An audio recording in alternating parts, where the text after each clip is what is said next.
नमस्कार, स्वागत है आपका। तहखाने तक पहुंच गई है एएसआई की टीम ज्ञानवापी में और नीचे मूर्तियां, त्रिशूल और कलश मिलने का दावा हो रहा है।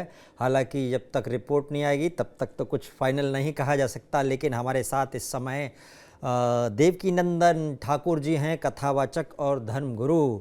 देवकीनंदन जी को महाराज श्री बोला जाता है। महाराज श्री, आपका स्वागत है। आपको मैंने देखा बहुत दिनों से अलग अलग आंदोलन के साथ में एक प्रमुख तौर पे आंदोलन भी आपने उठाया हुआ है। आगरा की जामा मस्जिद की सीढ़ियाँ आप उखड़वाना चाहते हैं। यहाँ पर एएसआई सर्वे कर रही है ज्ञानवापी में।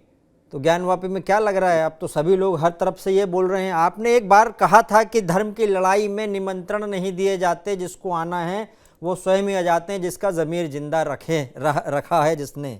तो ये लड़ाई क्यों है फिर ज्ञानवापी में? फिर लड़ाई क्यों हो रही है? ये सब पक्ष विपक्ष क्यों हो रहा है ये? और अभी जो तथ्य मिल रहे हैं उसके ऊपर क्या आपका कहना है? देखिए सोनी जी, एक बहुत अच्छी बात है कि हम लोग भारत में रहते हैं और भारत के लोग जो हैं, जो सनातनी है, वो बहुत शांति प्रिय लोग हैं। वो विवाद नहीं चाहते। हम लोग कभी किसी के देश में आक्रमण करने के लिए नहीं जाते। हम लोगों की कभी भावना रही है किसी के देश को अपना लें। हम लोगों में कभी लूट खसुट वाली भावना नहीं रही। जो अन्य लोग हैं वो लूट खसुट करते हैं, वो दूसरों की जगह हथियाते हैं, वो आक्रमण करते हैं, वो दूसरे लोगों को दुख देते हैं। उसी का एक जीता जागता सबूत है बाहरी आक्रांता है। जो लोग आए, उन्होंने हमारे मंदिर तोड़े। मंदिर तोड़ तोड़ के वो अपना सामान भी नहीं ला पाए थे बेचारे। उन पे इतना भी पैसा नहीं था कि खुद सीमेंट ईंट अटरम शटरम ला के बेचारे कुछ अपना बनाते हमारी जगह को तोड़ के। हमारे ही मंदिरों को ढक दिया, बाहर से कवर कर दिया। और जो भीतर था कि बोलो अब तो ये आ ही नहीं सकते यहाँ पे। उन बेचारों को पता ही नहीं था कि समय सबका आता है, समय बदलेगा। तो उन्होंने कुछ बदला नहीं, बाहरी आडंबर बदल दिया और कह दिया मस्जिद है। अब देख लो, अब वहां मूर्तियां निकल रही हैं। 2010 में एक बहुत पहले एक फॉरेन के पत्रकार ने फोटो खींची थी, उसमें हनुमान जी की छवि थी। उसी ज्ञानवापी मंदिर में त्रिशूल वहां मिल रहा है, यहाँ कलश मिल रहे हैं। अब एक बात बताइए, इन लोगों को हम कहते हैं भाईचारे की बात निभाइए, भाईचारा निभाइए। क्या भाईचारा निभाएंगे? ये सब देखते हुए, समझते हुए, आज जो सारे प्रूफ एक टीम जो सच कर रही है उसको सब मिल रहे हैं ना। क्यों मना कर रहे थे ये लोग? क्यों भाग रहे थे हाई कोर्ट? क्यों भाग रहे थे सुप्रीम कोर्ट? ये इसीलिए भाग रहे थे कि जांच होगी तो सब निकल आ जाएगा ये हमारा है ही नहीं। दूसरे के घर में जबरदस्ती बैठकर ये जबरदस्ती का ड्रामा कर रहे थे और अब वो सब सामने आ गया। अभी लेकिन ये कहा जा रहा इसलिए है कि जब भाईचारा है, गंगा जमनी तहजीब है, तो आराम से क्यों नहीं निकल सकता था इसका हल? मना क्यों नहीं सकते थे हम? अगर मौसम को प्यार से बुलाया जा सकता है तो रूठे को भी मनाया जा सकता है। ऐसा मौसम क्यों नहीं बनाया गया कि उनको मनाया गया? मौसम उससे मनाया जाता है जो मना मानने के लिए तैयार भी बैठा हो। मौसम आने को तैयार भी तो हो। हम्म। हमने तो उनको भाईचारे के लिए भी 5 दिन दिए थे कि भैया बात कर लो। राम मंदिर के लिए भी उनसे बात हुई थी, बात कर लो। ज्ञान वापी के लिए भी बात करने का चाहा, जामा मस्जिद के लिए भी बात करना चाहा। बात करना ही नहीं चाहते। क्यों नहीं चाहते? एक तो होते बात करना चाहते, एक बात करना नहीं चाहते। और जो चाहता ही ना हो उसको तो आप मना ही नहीं सकते। मतलब जो आंखें बंद करके बैठा हो कि मुझे पता है कि आगे कुआं है और फिर भी मैं कुएं को कुआं न मानूं, तो फिर उसे कैसे रोकोगी गिरने से आप? हमारे यहाँ कहते हैं उसे जगाया जा सकता है जो सो रहा हो। जो सोने का नाटक कर रहा हो, जो ड्रामा कर रहा हो सोने का, उसे माय डियर आप नहीं जगा सकते। ये वो ड्रामा चल रहा है, सो नहीं रहे, सोने का ड्रामा कर रहे हैं, तो इन्हें आप एएसआई चाहकर भी की नहीं जगा रिपोर्ट सकते। मान लो आ भी गई तो फिर इस हिसाब से तो हो सकता है ये भी कि वो रिपोर्ट को ही ना माना जाए। ये भी हो सकता है फिर तो। अभी मैंने सुना है उन्होंने कमरों की चाबी उस टीम को दे दी है। हाँ, दे दी है उन्होंने और तहखाने तक पहुंच गई है। बड़ी मुश्किल से मिली है। कल तक तो नहीं हुआ था ऐसा काम, लेकिन मिल गई है तो अब तहखाने की कैसे हो गए? चाबी। अब इसका मतलब ये क्या है ना, सबसे ऊपर तो कानून है ही ना। हम्म। सबसे ऊपर तो संविधान है ही ना। सबसे ऊपर तो जांच की टीम है ही ना। मेरे मानने से न मानने से कोई फर्क नहीं पड़ता। वो न माने कि ये सब नहीं है तो अब नहीं माने। कैमरे में शूट है सब, पिक्चर्स हैं सब, वीडियोस हैं सब। और अब हम्म। तो उनके भी लोग जा जाके शूटिंग करवा रहे हैं। वो ओ क्या, उनकी उनकी तरफ कितना। से एक एक एक बयान आया एक व्यक्ति की तरफ से। वो भी अपने आप को ऑल इंडिया मुस्लिम जमात के प्रमुख बताते हैं। उन्होंने कहा कि कोई फॉर्मूला है बैठ के बात करने को, तो बताइए क्या फॉर्मूला हो सकता है फिर? अब तो ज्ञानवापी मंदिर पे तो कोई फार्मूला नहीं है, अब तो जांच हो ही रही है, अब क्या फार्मूला होगा?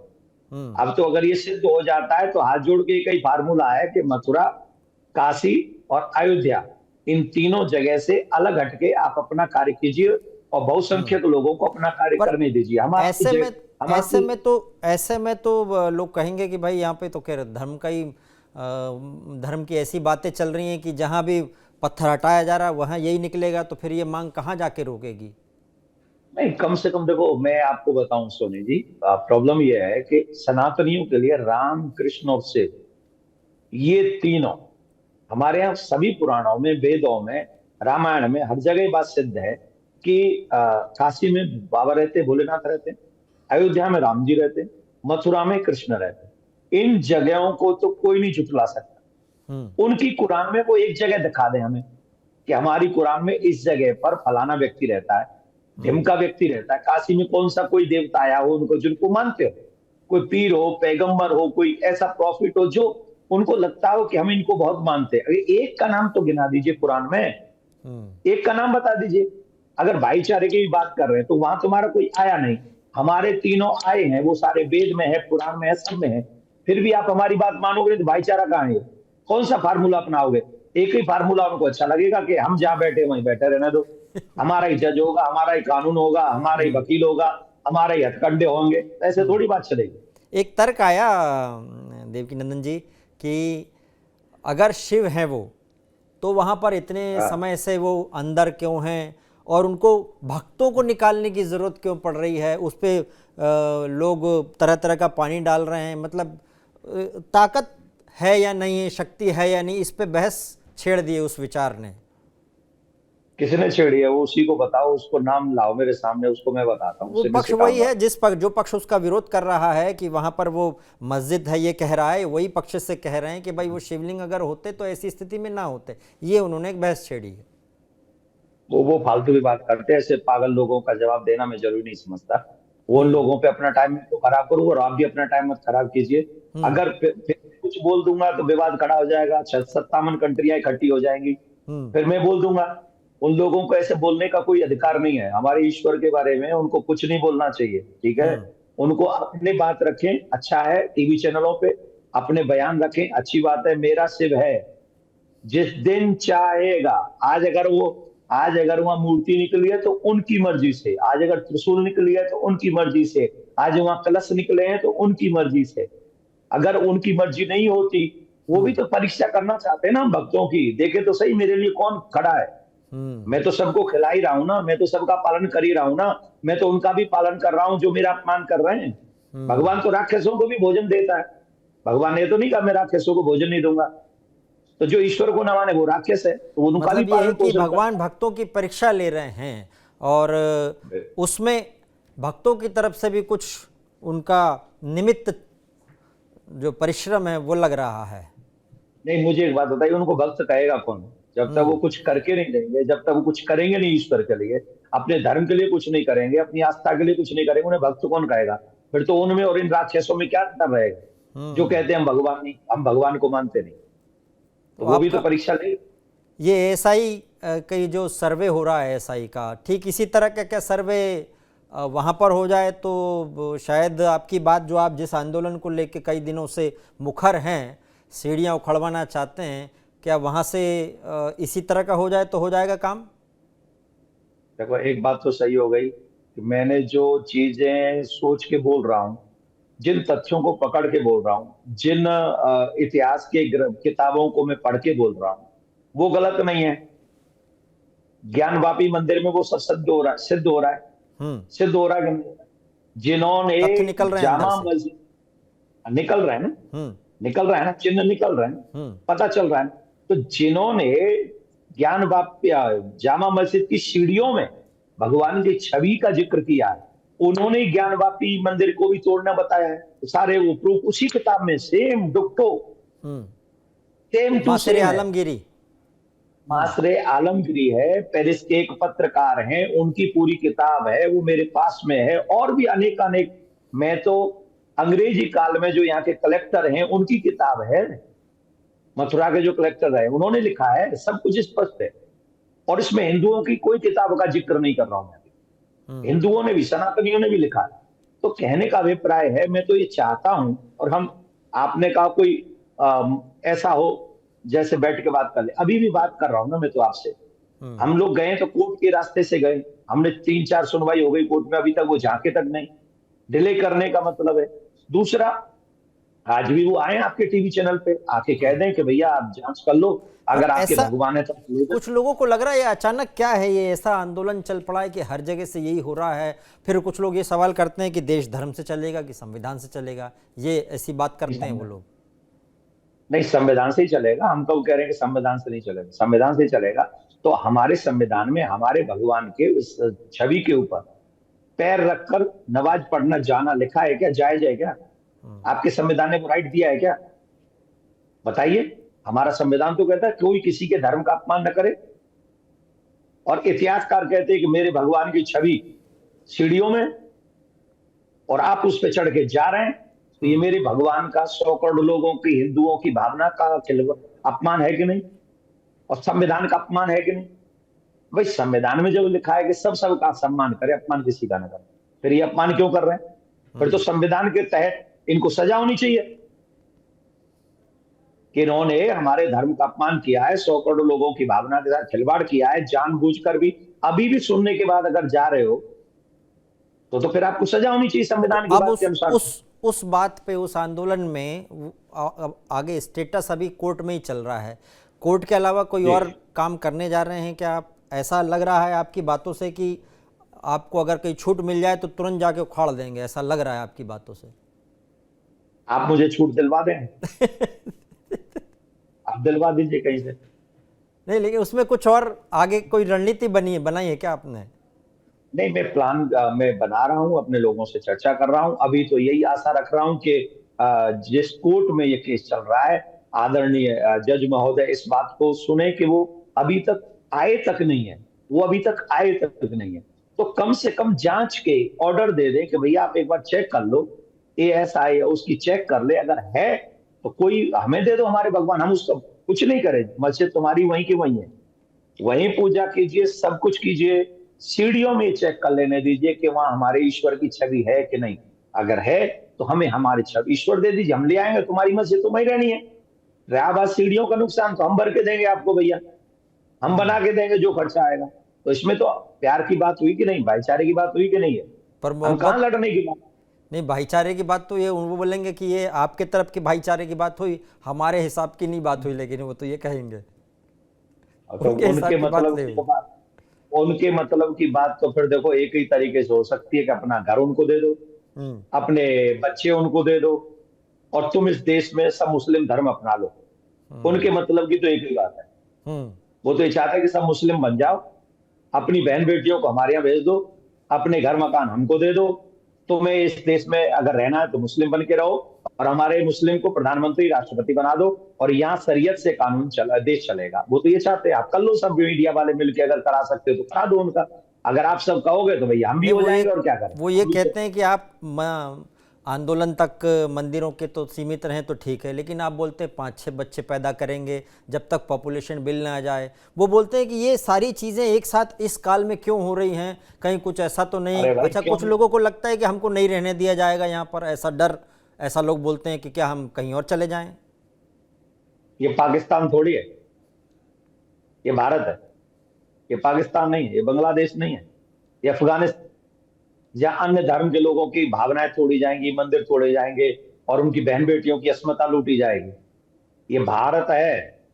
सर्वे भवन्तु सुखिना का यहाँ प्रवचन दिया जाता है, प्रार्थना की जाती है, यहाँ वसुधैव कुटुंबकम का पालन किया जाता है। आज हम जो बातें कर रहे हैं ना, वो इसलिए कर रहे हैं कि 100 साल, 200 साल, 500 साल हमारा भारत सुरक्षित रहे, ये भी सुरक्षित रहे और हम भी सुरक्षित रहे। इसलिए हम ये बातें कर रहे हैं। हम भाईचारा निभाना चाहते हैं, इसलिए बात करना चाह रहे हैं। अगर हम लोगों ने आज 5 बच्चे, हम 5 बच्चों की बात क्यों कर रहे हैं? क्योंकि ये देश तभी तक सुरक्षित है जब तक हम बहुसंख्या में। क्या है वो नूह में क्या हुआ बताइए मुझे। नूह में क्या हुआ बताइए ना। बहुत ध्वस्त हो चुकी थी उस समय कानून व्यवस्था, और वहां पर आपसी टकराव में ऊपर मंदिर के आजू बाजू से लोगों ने वहां पे गोलीबारी भी करी है। हमको बताइए वहां संख्या किसकी बहुसंख्या है, बताओ। हाँ, एफआईआर में लिखा हुआ है कि एक समुदाय के, एक समुदाय, विशेष समुदाय ऐसा लिखा हुआ है, हाँ। वहाँ के 700-800 लोग आए और उन्होंने लाठी पत्थर और असला, अवैध असला भी चलाया, ये एफआईआर में लिखा हुआ है। आपको आपको ये जो सेकुलरता की बीन बजाते हैं ना लोग, जो हिंदू राष्ट्र के नाम पे इनको बिच्छू काट जाता है, अगर वो वाकई सेकुलर हैं तो उनको ईमानदारी से कहो कि वो जाके उसी मेवात में रहें, हम्म। अपने परिवारों के साथ रहें, 1 साल रह के आ जाए चैन से, पता चल जाएगा। पर मेवात और की एक घटना बात को रोका भी समझ, जा सकता था क्या? मैनेजमेंट जिसको कहा जाता है कि भाई वॉलेंटियर्स भी लगाए जा सकते थे पहले जब रैली मैं निकल आपको रही एक है, बात वो हुआ नहीं, मैं एक बात बता ये बात या जो फिर है वो प्रशासन के भरोसे ही रह गए सभी लोग। मैं मुझे ऐसा लगता है मेवात भारत का भविष्य है। अगर हम लोग नहीं जागे तो उस भविष्य को बदलने के लिए हमें आज बदलना होगा, हमें आज खड़ा होना होगा। हम सबको एक स्वर में, जो जो भारत का हित चाहते हैं और जो चाहते हैं कि भारत में सब सुरक्षित रहें, उन सब को मिलजुल कर आज भारत की तस्वीर बदलनी चाहिए, बदलनी पड़ेगी। नहीं तो कल का भारत सुरक्षित नहीं है। आज मैं आपके साथ इस बात को ऑल कहता इंडिया मुस्लिम उलमा संगठन है, उन्होंने कहा हम तो मोहब्बत चाहते हैं, ये कौन करके गए हमको पता नहीं, ये कुछ होंगे उपद्रवी होंगे, कुछ कट्टरपंथी होंगे, हमको पता नहीं। हूं। उनके खिलाफ फतवा जारी करें और उनको कहें कि उन्हें हमें मुस्लिम नहीं मानते। करें, मोहब्बत करो ना, मोहब्बत करो, पूरी मोहब्बत करो, सिर्फ दिल दिखाओ मत, दिल मत दिखाओ, मोहब्बत पूरी इजहार करो। कहो जितने लोगों ने ये उपद्रव किया है हम उन्हें फतवा देते हैं कि वो मुस्लिम धर्म में नहीं है, मुस्लिम धर्म से उनको निकालते हैं, उनको, उनके परिवार को मुस्लिम नहीं मानेंगे आज के बाद। हम फतवा जारी करें, करें फतवा जारी। टीवी चैनल पे बोल के कुछ भी चले जाएंगे, रियल लाइफ में कुछ नहीं करेंगे। फंड पहुंचा देंगे, पैसा पहुंचा देंगे वहां पर। कहां से आए वो असला, कहां से आई वो गोलियां, कहां से आए वो हथियार जो उन 84 कोस की परिक्रमा करने वाले लोगों पर, निर्दोष लोगों पर चलाई गई। चारों तरफ से 800 लोग किसको कहते हैं? 800 लोग किसको कहते हैं? कहां से आ गए वो 800 लोग? अच्छा, एक दिन आप की प्लानिंग थोड़ी हुई। नहीं, उनको लग रहा है कि ये क्या चल रहा है, उधर बाबा बागेश्वर के साथ आप जाते हैं और हिंदू राष्ट्र की कस्में खाते हैं, उनको लग रहा है ये राष्ट्र हिंदू राष्ट्र बन जाएगा तो पता नहीं क्या हो जाएगा, हम रह नहीं पाएंगे, ऐसा डर लग रहा है उनको। और फिर बोलते हैं एंग्री यंग मैन बन गए बाबा। कौन बाबा बन गए हैं? एंग्री यंग मैन लोगों ऐसा को नहीं बोल है। रहे खड़े हो जाओ, सड़क पर उतरो। हम तो देखिए सबसे प्यार चाहते हैं। हम, अगर ईमानदारी से हमसे कोई पूछे तो हम तो आने वाले बच्चों को, आने वाली पीढ़ी को सुरक्षित देखना चाहते हैं। हमारा ड्रीम तो एक है कि आने वाली पीढ़ी को 26, 36, 40 टुकड़े न हो, ऐसे भारत का निर्माण हम देखना चाहते हैं। न पद चाहता हूं, न प्रतिष्ठान चाहता हूं, मैं तो बस सुरक्षित हिंदुस्तान चाहता हूं। ये मेरा ड्रीम है। और इसके लिए जो हमारे पैरों में भी जो कांटे लग जाते हैं ना, तो उन कांटों को निकालना पड़ता है। तो ये अपने आप को कांटा बना के रखेंगे तो ऑब्वियसली इनको वो कष्ट होगा। अगर फूल बना के रखेंगे तो हम गले लगा के रखेंगे, इसमें क्या बुराई है? नहीं तो फूल बनने में बाधा कहाँ राम, है, समझ में नहीं आ रहा अरे बाधा हमारे कहाँ है। बस बाधा ही है। हमारे ठाकुर जी के सर पे पैर रख के तुम नमाज अदा करने जाओगे, तुम फूल थोड़ी हो, तुम तो कांटे हो, हमारे लिए कांटे हो आप। इसके लिए किसी दिन आपने बाकायदा क्या होता है वो भोज से हो जाता है, कभी कभी सनातन परंपरा में है, होता है इनवाइट करके भोज वगैरह, किसी दिन करवा दीजिए, भोज का आह्वान कर दीजिए किसी दिन। नहीं, मैं भोज करा के अपने आप को पाप का भागीदार नहीं बना सकता। हम्म। मैं भोज, अगर ये मेरे ठाकुर जी को निकलवा दे और जांच करवा दे तो इन सबको भोजन करा। लेकिन जब तक ये ठाकुर जी को नहीं निकलवाएंगे, भोज छोड़ो, मैं इनको एक सुपारी तक न दूं, क्योंकि मुझे पाप लगेगा उसमें, मुझे उसमें पाप लगेगा भाई। हाँ, अगर मेरे ठाकुर जी को वहां से चेक कराने में भी मेरी सहायता करते, मदद करते, भाई आगे एक कदम बढ़ाते, तो आप जितना कहोगे भोज इनको करवाऊंगा। मांसाहारी में हूं नहीं तो वो तो खिला नहीं सकता। बाकी का जो हमारे यहाँ आप तो प्रसाद बनता है, निम्बार्क 56 संप्रदाय से हैं, निम्बार्क संप्रदाय में भक्ति की अद्भुत अविरल कथाएं चलती रहती हैं और भगवत कृपा बरसती रहती है, देखा मैंने आपके ऊपर भी, पक्का। देखा मैंने, वो राधा रानी भी हाँ, की भी कृपा आप पे बरसती है, वो तो मैंने पूरी देखा कृपा है। है, हाँ। वो पूरी कृपा है। अगर ये हमें सीढ़ियों से ठाकुर जी को लाने में सहायता करेंगे तो इन सबको, जितने भी उलेमा हैं, जितने भी सुलेमा हैं, जितनी भी इनकी पार्टियां हैं, इन सबको भोजन कराऊंगा, सबको। और अगर ये नहीं निकलवाने की सहायता करेंगे तो मैं इनको सुपारी नहीं दे सकता साहब, उसमें भी पाप लग जाएगा मुझे। किंतु फिर ये इस वक्त में आखिरी में, मुझे मालूम है आप कथा करने जा रहे हैं अभी और भक्तजन आपका इंतजार लाइव है। हाँ, प्रतीक्षा कर रहे हैं, लेकिन ये समझ में नहीं आ रहा कि इसका हल क्या होगा। आप बोल रहे हैं कि नहीं ऐसा होगा तो कोई दिक्कत नहीं है, वो बोल रहे हैं कि नहीं हमारे खिलाफ काम हो रहा है, हल क्या है इसका? खिलाफ कहाँ है, खिलाफ नहीं है। इस आजादी के बाद तो सब 100 करोड़ सनातनियों के खिलाफ काम हुआ है। जो भी कुछ हुआ है वो इनको मिला है। 4 बीवी इनको मिली, 40 बच्चे इनको मिले, प्रधानमंत्री के सारे जितने भी मकान दुकान है वो इनको मिले, फ्री के कागज पत्तर जिनको मिले, सारा खून खाना पीना इनको मिला, सबका साथ सब चल कुछ रहा तो है ना, इनको मिला सबका साथ चल रहा है, है। सबका विकास। अरे हम तो फिर इसमें फिर क्यों रो रहे हो इतना? 2 करोड़ से 20 करोड़ पहुंच गए, ये सबका साथ, और इतना लंबा चौड़ा विकास हो रहा है। 2 करोड़ से 20 करोड़ का विकास हुआ, भारत में हुआ है ना, को किसने रोका आपको? तो हम तो ये चाहते हैं कि आप अगर 2 से 20 हुए हो तो हम लोग भी थोड़े से ज्यादा आपको लेके चल सकें, बड़े भाई के रोल में रहें या बड़े भाई बने रहें, इसलिए हम चाहते हैं। और हाँ, अगर शांति चाहते हैं तो मथुरा, अयोध्या, काशी और मथुरा और आगरा की जामा मस्जिद की सीढ़ियां, मेरे ये मन तो में प्यारे चेक। आपके बात सुन के मेरे मन में एक सवाल और आया है, क्या वाकई कभी सही में आप राजनीति में नहीं आना चाहते हैं? आपकी बात सुन के कभी कभी लगता है धर्म और राजनीति का बहुत मिक्स रहा है हमेशा, लेकिन ऐसा देखा है कभी कभी जो काम सीधे तौर पर नहीं होता वो पद से होता है, राजनीतिक पद से। बहुत सारी चीज़ें राजनीतिक स्थिति पर हैं। क्या आपके मन में आया कभी राजनीति में आने का विचार? देखो, मैं धर्म गुरु हूं।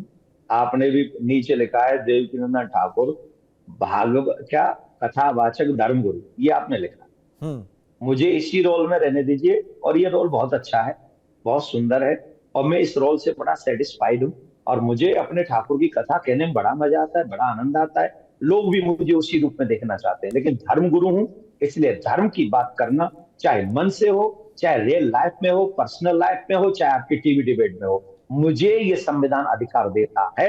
मैं अपने धर्म के लिए, आने वाली पीढ़ी के लिए, मुझे जो करना होगा, जो बोलना होगा, जो सोचना होगा, मैं वो सब करूंगा। जो संविधान राइट्स देते हैं उन सभी राइट्स का यूज करते हुए आने वाली पीढ़ी को सुरक्षित करने की कसम खा रखी है मैंने। राधे राधे बोलना पड़ेगा। बहुत बहुत धन्यवाद। वैसे संविधान के बारे में वो भी बोलते हैं कि संविधान ने हमें अधिकार दिया और हम उसके तहत कर रहे हैं, लेकिन एक बात होना चाहिए कि प्रेम पूर्वक सभी को रहना चाहिए। ये भारत यही है, हमारी भारत की विशेषता यह है। और पक्ष विपक्ष का जो अगर कहीं टकराव होता है तो मिल बैठकर उसकी पड़ताल कर कर कि कहाँ फंसा हुआ पेंच, वो हल हो सकता है। वैज्ञानिक तथ्य सामने आ रहे हैं। अगर आस्था का सवाल है तो तथ्यों को भी दरकिनार नहीं किया जाना चाहिए, ये भी देखा जाना चाहिए। चलिए, बहुत बहुत धन्यवाद। देवकीनंदन ठाकुर जी हमारे साथ थे, कथावाचक। दर्शकों का बहुत बहुत धन्यवाद। नमस्कार।